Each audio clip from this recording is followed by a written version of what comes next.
We want to alert you that some of the content you're about to hear in these podcasts could be upsetting and distressing. So please be aware this may not be the right moment to listen.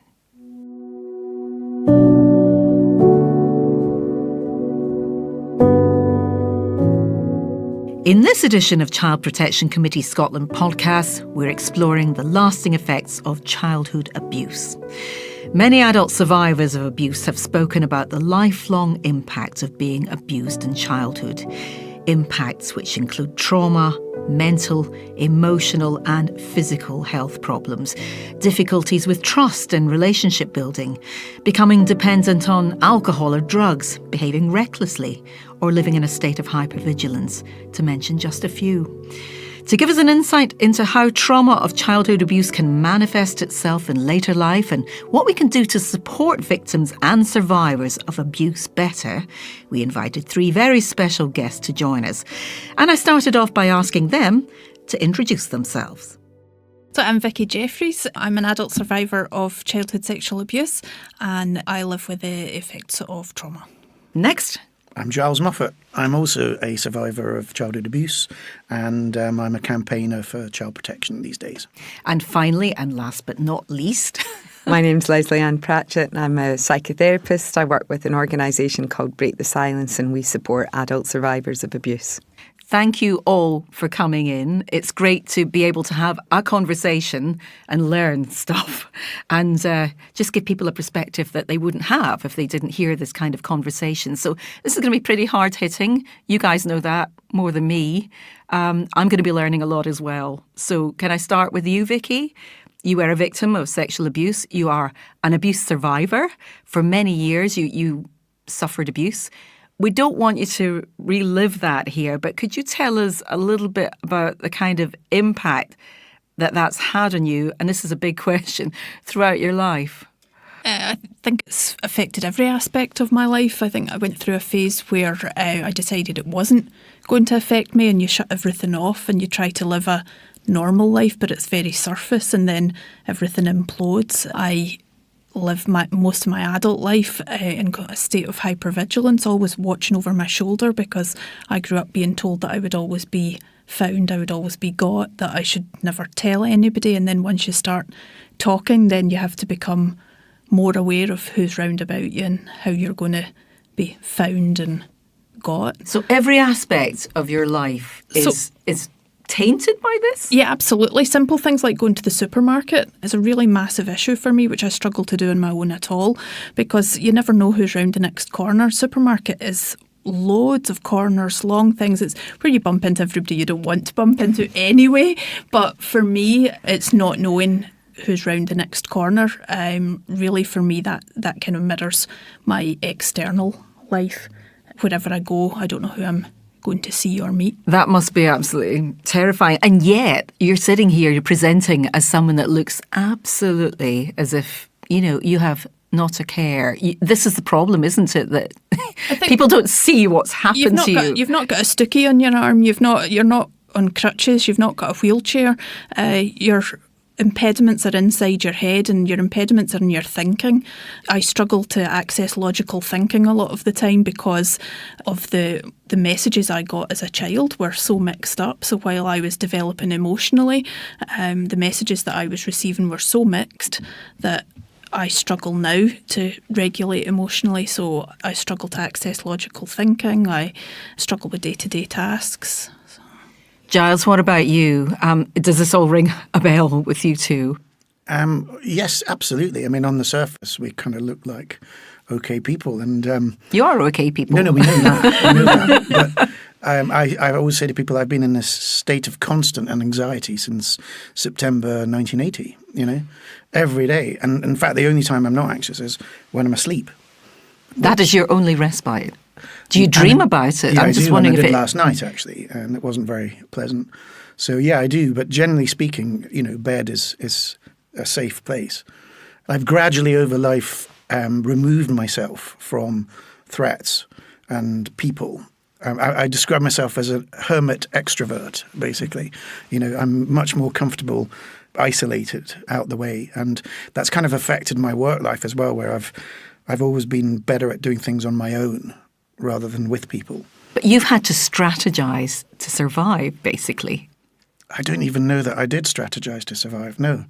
I didn't actually, until I had children of my own, think that there was anything, there was a cause of the way I am. I thought, it's just me. I'm defective. I'm a twat. You don't know. And then it was when I had my kids and they started going to nursery school and things like that, that it began to kind of sink in that what happened wasn't normal, you know. The abuse you suffered was not the same as Vicci's. You were physically and emotionally abused as a pupil at Edinburgh Academy. As you said, it happened decades ago. Can you tell us a little bit about what happened to you? But you don't have to relive it. No, I'm being really careful about what I ask you. Yeah, I know. They say that witnesses should only ever have to give their testimony once, and this is probably the 7th time now. So, but it's important, I think. It appears that in the 80s and the 70s before me, that school in Edinburgh was particularly violent, cruel environment. It's not that now at all. You were a boarder. I was a boarder as well, yes, yeah. And I'll never understand why, because the guy's got dementia, because I'd love to know why he acted the way he did. But this is the teacher that was involved. The housemaster was a guy called John Brownlee. He's been convicted on 34 counts of cruelty and violence. And by the way, I did not get the worst of it. There were others. And I can link 13 deaths to that man, premature deaths. But we'll come back to that another day.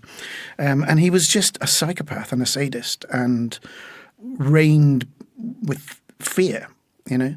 Racist, he called, and I will use the N-word because that's what he said. He called the one black guy in the house nigger, made him serve at meal times like a butler. Anyone who was physically weak or had asthma was targeted and persecuted for being pathetic, basically.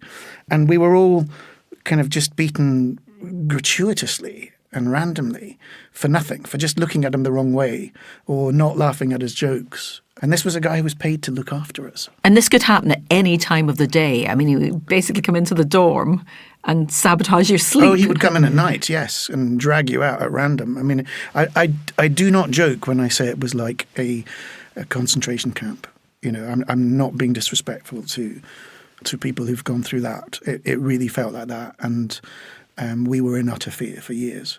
And it turned out that many others were too. And the lasting effects, I mean, you could probably list many, but what are the ones that, you know, immediately spring to mind?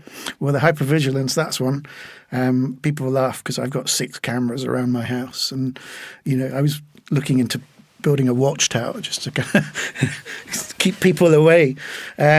So I massively overreact to anything that's a surprise, like a noise or being approached, or if my daughter drops her phone. I mean, it's completely out of proportion.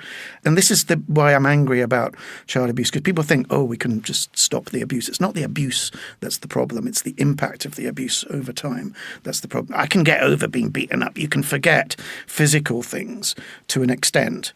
And it's more someone's tried to kind of snuff out whatever candle or what spirit you had as a child. And I don't know if you can never get that back, to be honest. That's what's criminal about it. You're ruining lives. It's a bit like when you go up a mountain and you have a compass and you take a bearing. If you get it 1 degree wrong, you might not notice for a bit, but in 10 years' time, it's going to be way off-piste. That's the issue. So anxiety, alcohol abuse, substances, you know, total disregard for authority, because they kind of let me down at the start.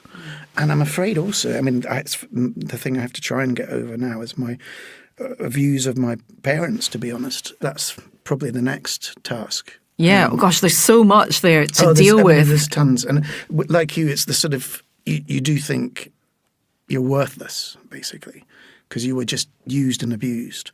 And Even on the train over today, I had all these voices going, you're a failure, you're worthless, your parents would be ashamed of you. You know, it's just like... So abuse is not just an event. This is not news to you, Lesley Anne, as a therapist, what you've heard from Giles and from Vicci. This stuff, this abuse, can last a lifetime. Often lasts a lifetime, is that fair to say? Yeah, absolutely. Can you describe, well, again, we've heard how the trauma might present, but, what does it sound like to you when you've heard two people sitting right beside you and you know their stories? Well, actually, Giles, I think that your analogy of the compass bearing, I'm going to use that. I think it's a really, really helpful analogy for people to understand the impact. Because, Giles, as you said, it's not just about what was done to children or what is done to children. It's about how they then make sense of the world around them. And that takes their compass slightly off bearing, because people who should be safe aren't safe. People that they should be able to approach don't listen properly. And so it does take their compass off bearing. I think that is spot on. And as a result then, like any human being, they adapt and they do have strategies for managing their world. And those strategies on the outside can appear strange. Like, for example? For example, so with younger children, for instance, they may start to display sexualised behaviour. And of course, in the culture that we live in, that would be seen in a really negative way. But instead of us watching the child's behaviour and understanding that behaviour is a form of communication, we move very quickly into good behaviour and bad behaviour. And it makes it very challenging. Almost like it's a choice for a child to act in that way. Yeah, and often people will say that, the kind of punitive ideas around behaviour, really as people have grown to have an understanding of attachment theory, how children learn to feel safe. And as people have learned about distress and anxiety and how that shows up in the body and how it shows up in the behaviour and in the thinking, people who have an understanding of that don't use the language of good and bad behaviour, because we know that's just not what this is about. And so then as people go through life, there are really obvious things that will start to happen that, you guys will know when you've listened to other people or spoken to other survivors. There are patterns here of things like not really feeling that you can interpret what safe looks like. So for teenagers, for instance, going into groups of people, their behaviour will sometimes appear quite erratic. On the one hand, they're chilled and having the laugh. The next minute, they're getting angry and they're inflamed. But that's because it's their nervous system. Their nervous system is set to threat. And so that has an impact on their brain and the brain activity. So that then impacts how they interact with people. And again, as people go through their lives, there's this concept or this understanding of social thinning. So because human beings are social creatures, so much of what keeps us well comes from a safe community. Because people have experienced threat, they remove themselves from being around other people. And so this idea of social thinning starts to happen. And so then again, opportunities for repair, opportunities for safety, opportunities for nourishment in a social sense become less and less and less. And then there's all the physical things that happen, because abuse is not just about the feeling of fear. It's about a change in the person's nervous system and their brain. And so before I did this job, I was a physiotherapist, and one of the areas that I specialised in was functional neurological disorders, which is when the nervous system appears intact, but the person might be paralysed from the waist down, or not be able to use one part of their body, or have constant pain. And that is because their nervous system is still in a place where threat feels present, because trauma memories are not stored in the same way that normal memories are. So they pop out all the time, and it feels as if you're re-experiencing, you're not remembering, you're re-experiencing Let's ask Vicci and Giles about that, what you've just heard. Is that chiming with you? Oh, absolutely. You can be walking down a street, you can hear a sound and it transports you. I get to the point where I don't actually see necessarily what's round about me. For me, red walls, cold walls, stone, and that's what I see as round about me. I hear people right in my ear, and I logically understand, sitting talking to you guys, I logically understand that these people are not there, these walls are not there, but at that point they are there. The threat is just as huge. My body betrays me. It reacts in the same way as it reacted then. I'll sweat loads, I'll feel really sick. I get to the point where I want to hurt myself. Self-harm is like huge, because if I'm hurting myself, then these people can't get me, even though they're not actually there. You did say hypervigilance. That is it, really, isn't it? You're literally wired. You don't know what's going to happen next. Yeah, you are so absolutely. tense. It must be exhausting. It is. It's really tiring. Yeah. And I think there's a tiredness that's not a sleepy tiredness. There's a tiredness of people, of things. I'm quite often found to be sitting kind of between my bed and the wall. There's a wee space there. You know, if you open the door, nobody can see that you're there. But that's just kind of like to recharge, just to fill yourself back up, because peopling, noise, all sorts of situations can just put you out. Totally. Giles, what are your observations about that? How it affects you physically as well as mentally? It does actually affect you physically. It's strange. I mean, for example, we were strangled quite a lot by Brownlee, and I'm very uncomfortable wearing round neck T-shirts and ties and things like that. It's bizarre. It makes me, even just talking about it, makes me feel uncomfortable about it. And then, I don't know. I don't know if this is normal, but if I see something painful on TV or online, it actually physically hurts me. Mm-hmm. Because, so there's a really famous book called The Body Holds the Score, and it was one of the earliest books around trauma and an understanding of trauma. It is your nervous system, and your nervous system, when these are unprocessed experiences, your nervous system is still running them, your brain is still running them as if it's current. And so that's what you feel, because, you know, these were physical experiences. And so it's very common for people to have pain in parts of their body or to feel temperatures. And it's not happening right now, but your brain doesn't know that. And again, this is stuff that's hidden.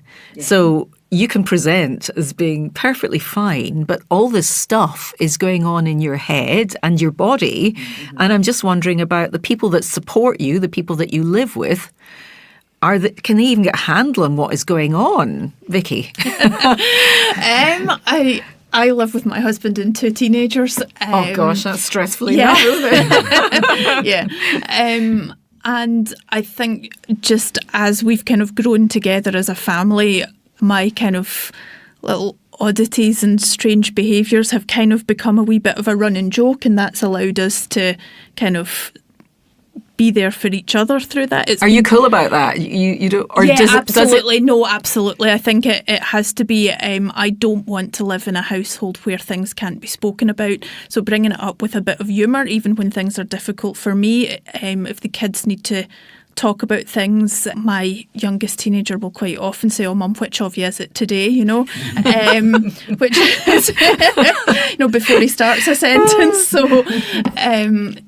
Yeah, we develop our own little strategies, and we develop our own copings, and the support that goes with that falls into place.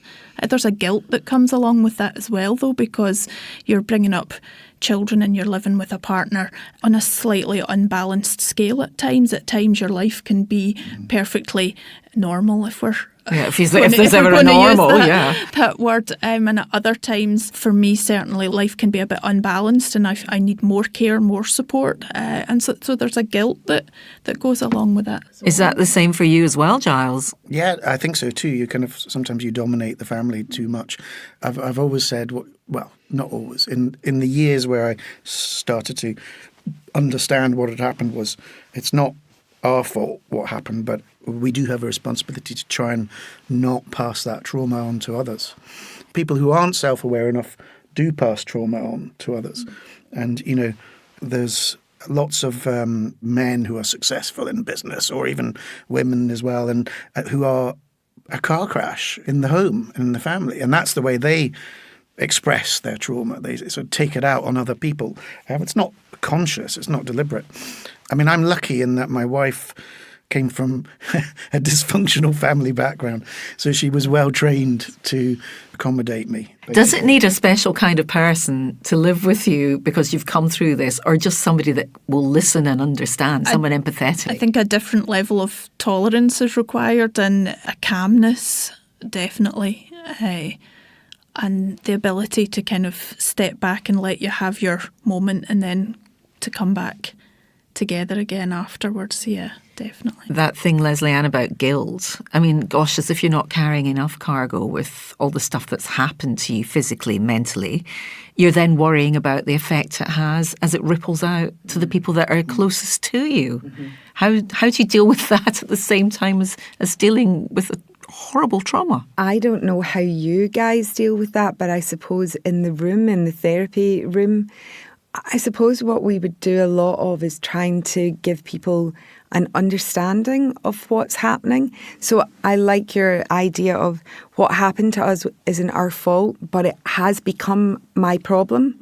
And so I can either work with that or it can come out in other ways in my life. But there's maybe something about when people start to have a better understanding of why they are experiencing things in the way that they are, and they are in a safe enough place that they can share that with the people that they live with, then that takes a lot of the angst out of the situation. People are not interpreting it as they've done something wrong or that, mum or dad is angry with them. But when people have an understanding that, I'm feeling really anxious at the moment and this is how it presents and this is what I need to do to soothe and bring myself back. But that requires people to feel safe enough to talk openly about what they're experiencing. And for children who've grown up being harmed, then secrecy is a massive part of that. So their behaviour can appear disruptive or aggressive or unkind because there's no context to it.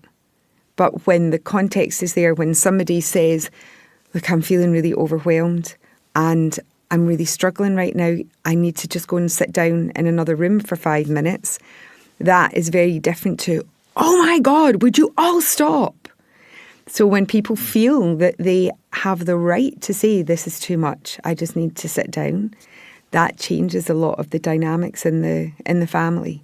That sounds like a great solution, but how easy is it to get to that mindset where you think, oh, hang on, I'm just going to do that because my therapist has just suggested this would be probably better than me going, wah! I don't think it's easy at all. I think for me, I wasn't open with my children until I realised that one of them thought that they were going to get whatever was wrong with me as well, so then it became, well, actually, as you said, Giles, it becomes your responsibility to stop that happening. So in chatting to my children, and we did it quite casually, providing them with the language to be able to discuss language that I was happy to use. So I was introducing them to the language that I was happy to Like, give me some examples so that people can things understand. Like being overwhelmed. I wasn't angry with you. I was actually overwhelmed. It was too much. Teaching them a bit about what forms too much for me. So actually that was really noisy and my head was quite busy at that point.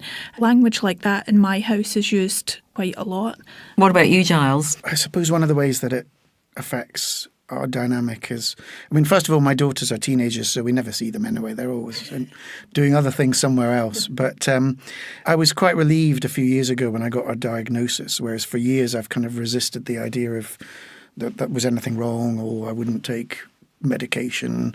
I'm quite a fatalist in that sense. I just thought I am what I am. And actually, it was quite a relief to get something that I could blame things on rather than well, you could myself. pin it to, yeah. Exactly. So that's been helpful with them to know that, it's a condition, effectively.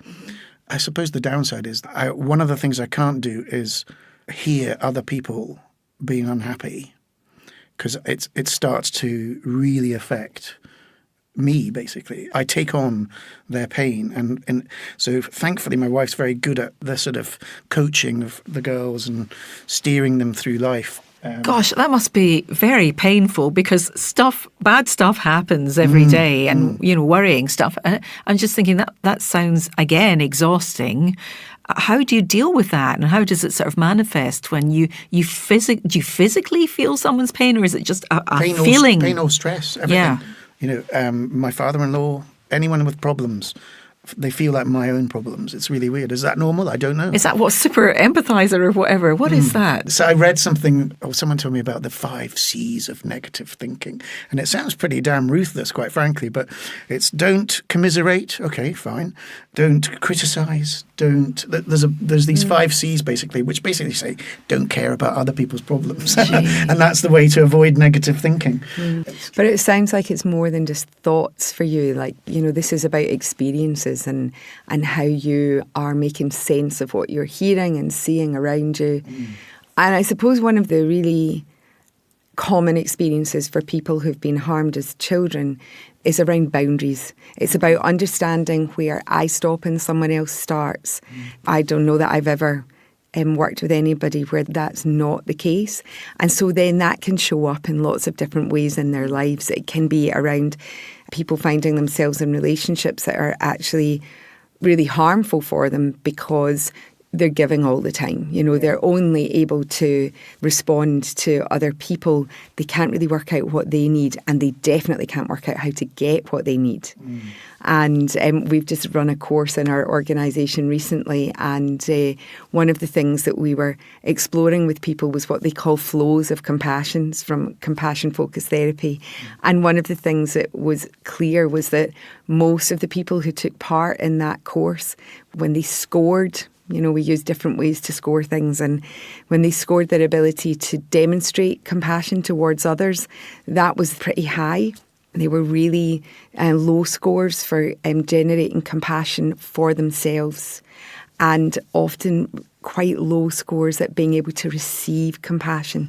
So they're giving out because that's what they learned to do to keep themselves safe when they were young. So it's not ever about what I need, because if I say no, or I don't like that, or don't do that, there's massive consequences. It's not just that you get scolded. So often people who've been harmed have real difficulties having a real sense of where they stop and someone else starts. Was that your experience? I think it can be about sense of worth as well. Everyone else is worthy of care, attention, support, compassion. I'm not worthy of that. I was made to be hurt. I was made for other people to do what they will. So why would I look for care or compassion or anything like that? My younger life was spent ensuring other people were safe. So I was at times allowing myself to be hurt because the threat was other people's safety, not necessarily my own. So if you grow up with that, then it's really hard to find your own sense of worth as well.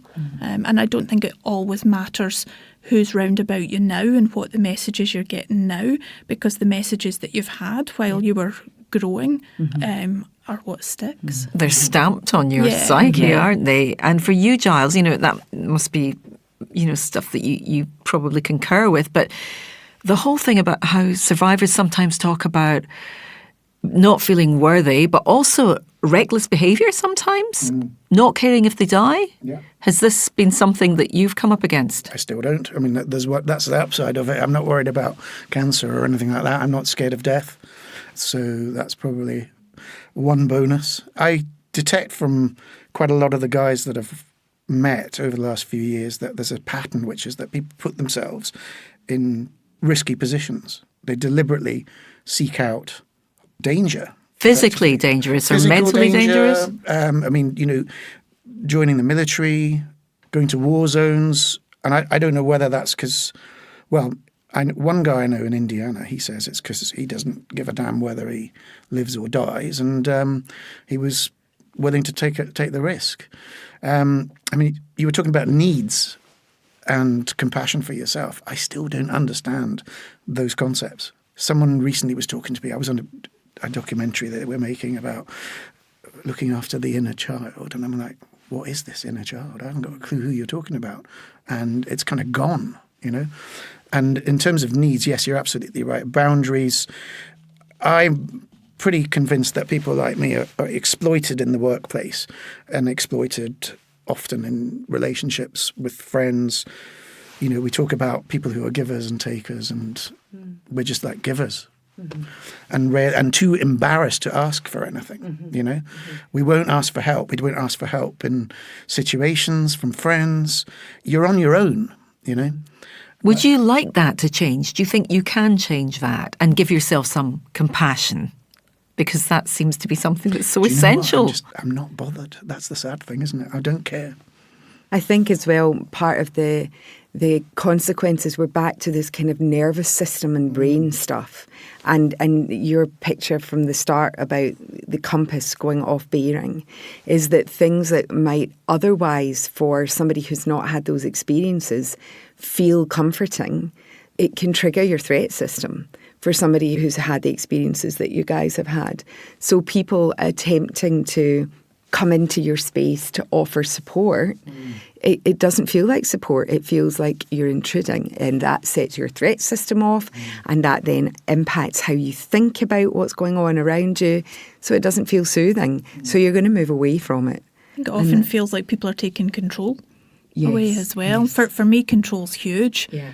So, like, in all sorts of every aspect of life, pretty much. So But when if- the GP tries to help, yeah, no, that's not So happening. how does a professional like Lesley Anne or a doctor or anyone, how do they help? What's the best way for them to approach, given what we've just been talking about?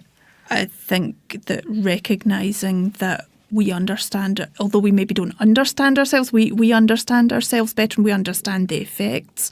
I think for the likes of GPs, community mental health people, they don't necessarily have the depth of knowledge of trauma and just how it gets into every tiny aspect of your life. You can't possibly go for a 6 or an 8 week little Course and it's therapy done, course yeah. and yeah. oh look, you're fixed. At that point you're probably just beginning to be happy to tell them more than, yeah, I've had a good week or I've not had a great week.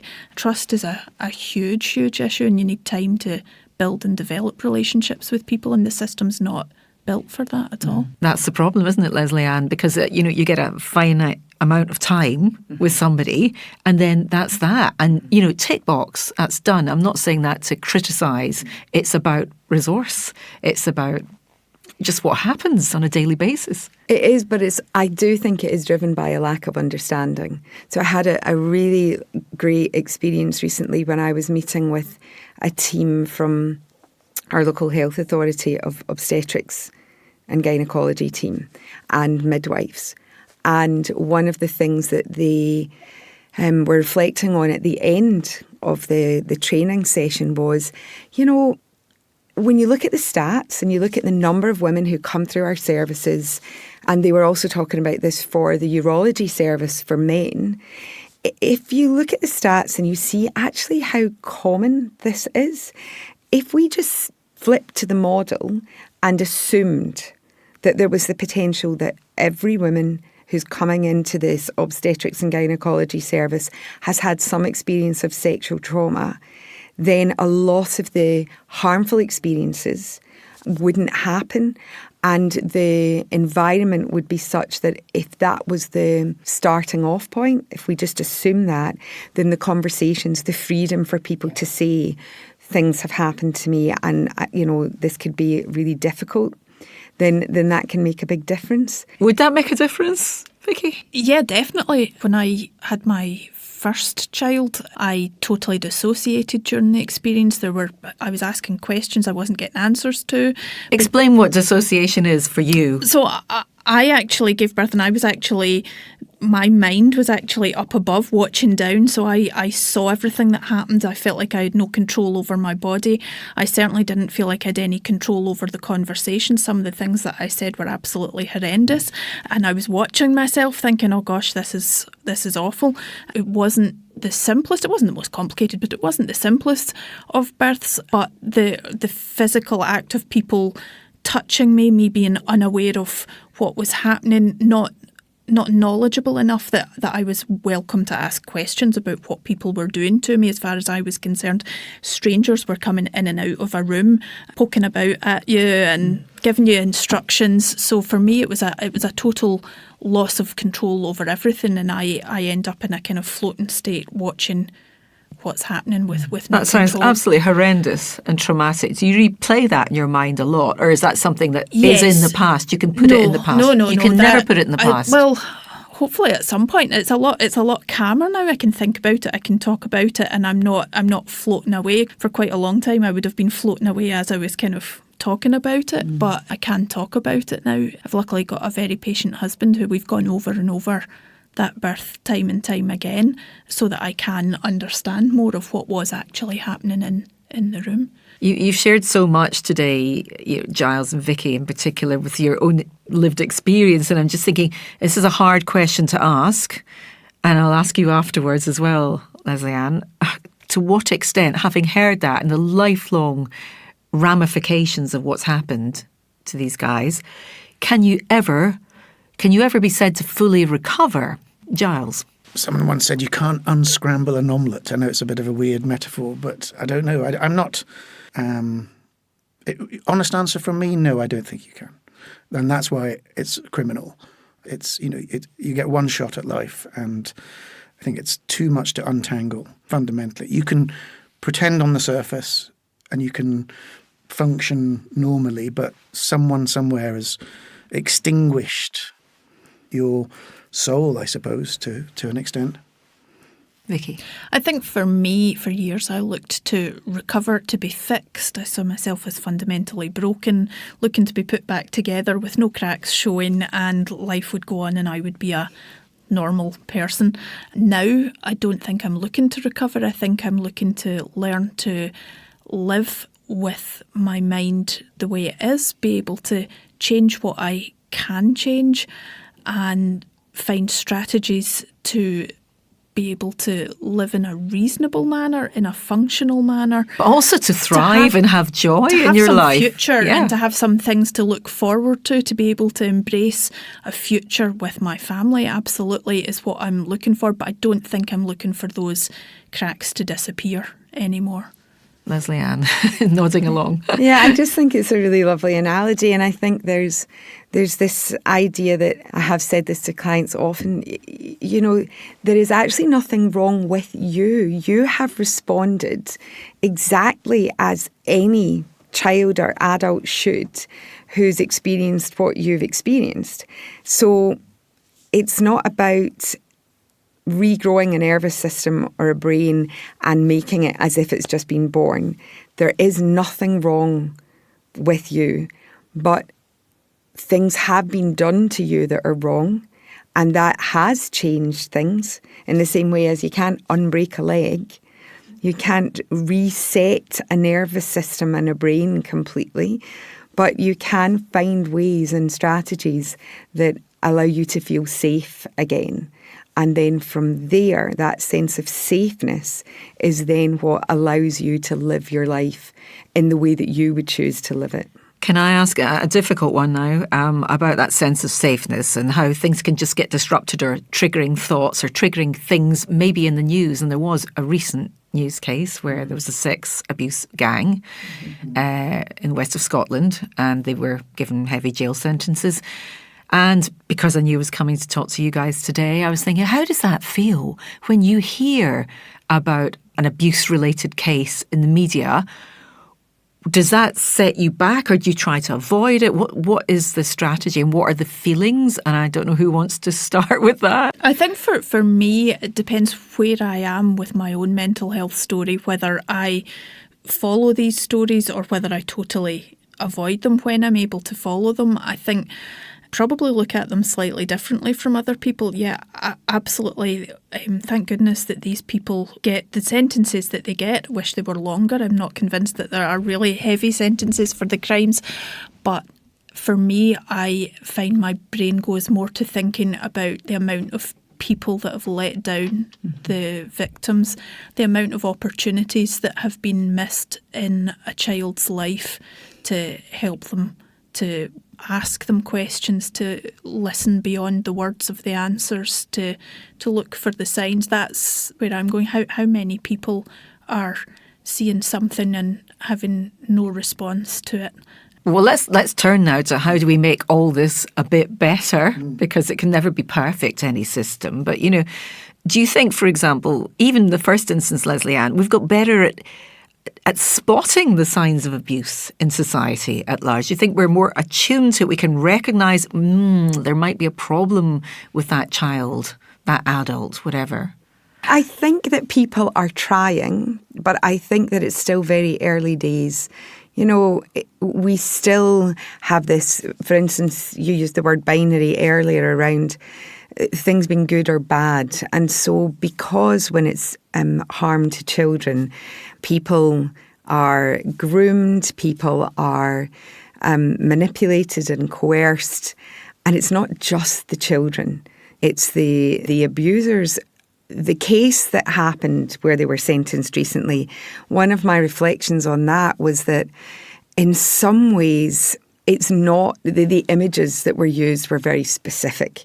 And the images all looked like, these were people who were drug users, or, they pick their pictures. You're talking about the perpetrators, the images that were used in the media. And again, so then you look at them, you go, oh yeah, they look like a bad person. But actually, the majority of people who harm children it's happening in their homes, it's happening in their churches, it's happening in their community groups by good upstanding members of the community.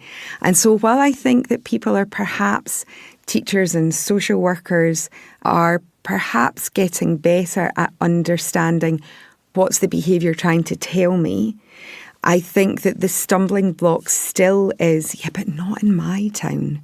How is that going to change then? Because that sounds like a very sad human frailty that we can't see past. We start to see that's what somebody looks like that does this stuff. How do we get past that? I think we get past it by conversations like this. I think we get past it by people who have been harmed being supported, and just people actually learning that this happens everywhere. This happens in every community. It's not a different kind of person who does this. It is people that do this, and they target children, and the families that say, not in our town, their children are much more vulnerable. The families who won't talk about sex and relationships, their children are far more vulnerable. And so the whole looking away, pretending that it doesn't happen here, that's the biggest thing that we can do to change, when we can acknowledge that it happens everywhere and it happens in good, upstanding communities. Then that actually will go a long way to creating a space that's much safer for children to say, I didn't like that person. So when a child tells you they don't like somebody, whether they do it by being, in inverted commas, rude, or by taking themselves away all the time, we need to just trust the kid's gut. It's about, it's about how they experience this person. And we've not been good at doing that. We want our children to be well behaved and polite and, do the right thing. And nobody wants to believe it's happening right under their nose in plain sight. And yet both of you have, suffered from that literally quite flagrantly, but happening in a so-called reasonable environment, nice, possibly privileged environment sometimes. Yeah. What's your thought? On a positive note, I was in at the NSBCC in London a couple of months ago and met with the lady who does the schools programme. And I found that quite a difficult meeting because they do so much good stuff now with young kids, speaking to them in age appropriate. If it feels wrong, it is wrong, all that kind of stuff. And I just had flashbacks to the school that I was at and the sort of terrifying draconian atmosphere led by sadists, basically. So I think society's moved on a bit. Bullying between kids, to me, is the future problem, more than abuse by adults in a working environment. Abuse at home, sexual abusers are fixated and clever. I had a meeting with a guy who actually helps the FBI profile paedophiles, and it was very eye-opening about the techniques they use to so like you were saying earlier, they get jobs where it's not possible that so-and-so could abuse children. He's a bastion of... He's such a lovely man. He's such a nice man. They groom the world around them. Yes, yes. So they'll find a way, whatever happens, but at least we're now more sensitive to it, I think. And there are measures to make society even more sensitive and able to pick up the signals. And there's new legislation coming in later this year in England and Wales, and we've been talking to the Scottish Government about improving child protection, putting in things like mandatory reporting, regardless of its complexity in terms of implementation. It's absurd that anyone was debating introducing measures that would improve the safety of children over time. Because when you were small and I was small, everything worked against us. It was a different society as well, because adults could say anything. I remember going to school and getting blamed for something, come back, my mum and dad didn't believe me. That's the point. It was a different time.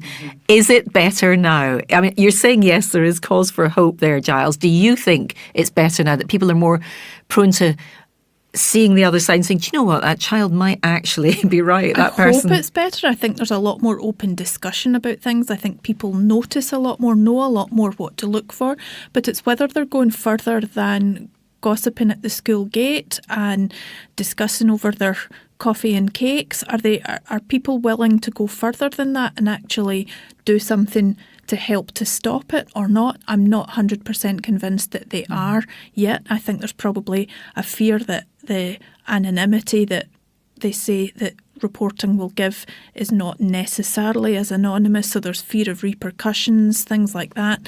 And that outweighs the fear of being right about because you don't want any bad to come to you. Yeah. I mean, that wee child will just suffer because nothing bad should come to me, I find it difficult, but I do think that things have changed, but I don't think they've gone as far as they need to. What do you think has to happen as a professional, Lesley Anne, next? What can the profession do to help survivors more? What can change? What's within your gift to change it? That feels like a big question because it feels there's so many layers to what makes children vulnerable to people who would harm them.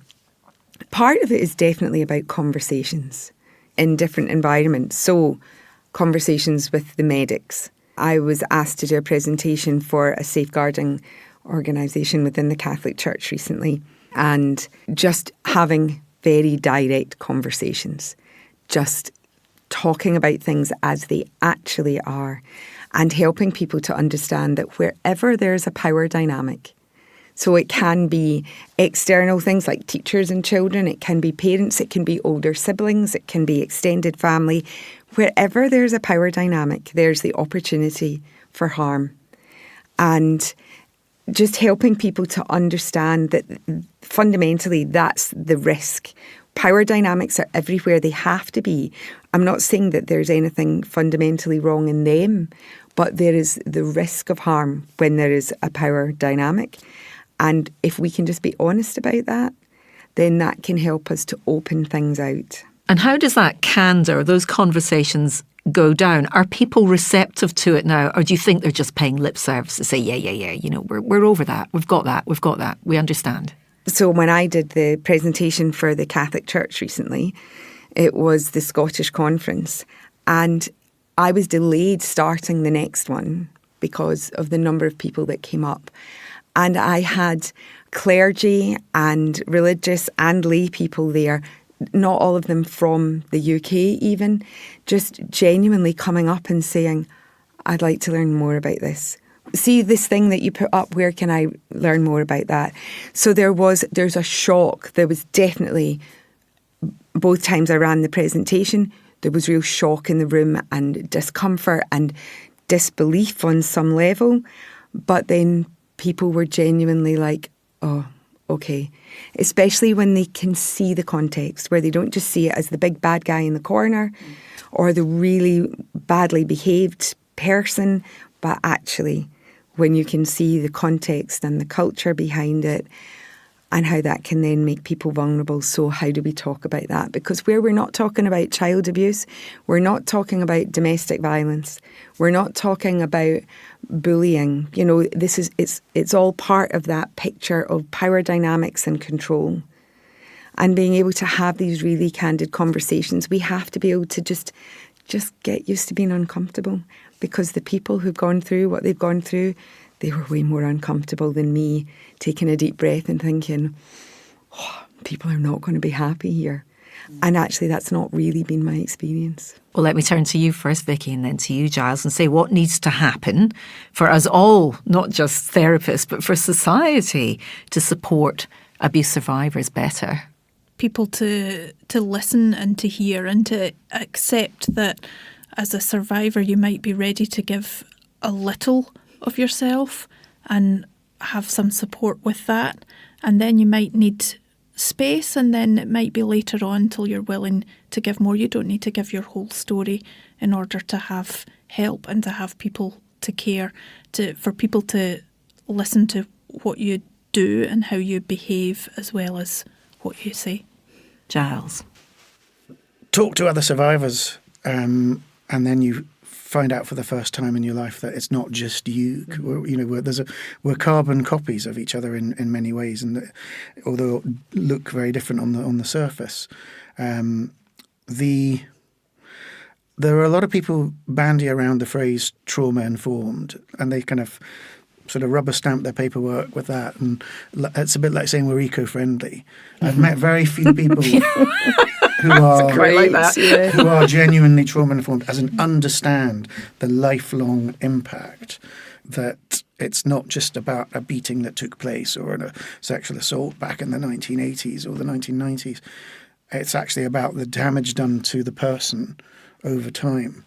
There are too many processes that aren't suitable really for dealing with people like us, who, to avoid re-traumatizing us. So, for example, one is, the court system. When you go to court, we went in to Brownlie's trial. We went from the position of no one's going to believe us because they didn't first time round, and we're just going to be humiliated. And he was convicted on everything, and I was gobsmacked about that. So how did that feel? Weird, because it was kind of good, but also quite depressing because it made it real. It made, there are times in my life where my brain's going, just pretend that actually you just made it all up. It never really happened, and that's maybe some kind of security thing, And I'm good at telling stories as well. That's what I kind of did for a living to an extent. So I'm suspicious of myself. And then the minute the man was convicted, I mean, even up until that point, I still viewed the court hearing as a pantomime. It's people in wigs and it's not real. Surreal, actually. It's surreal, yeah. And that's one of the issues with losing your faith in other people means you lose faith in systems as well. And I pretended to be in court and go along with it, but it's an artificial construct, the whole thing.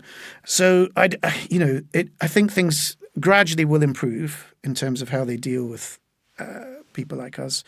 And I think, if people are going to start talking about trauma informed, they really need to do the work on it, not just say we've done an hour on a training course. And some people will never be the right people to deal with victims. And, it's like I'm not front of house in a hotel, for example. To say that we're all trauma informed would be misleading. And, the lawyers who get involved in everything, probably the least compassionate, sensitive people.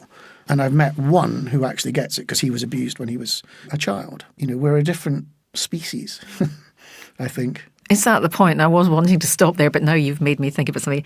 Is it the case that you have to have been in that position to really, really, really get it? I don't think so. I think you have to be able to have empathy, and you have to be able to be somebody who understands that your experiences are not the experiences of everyone else.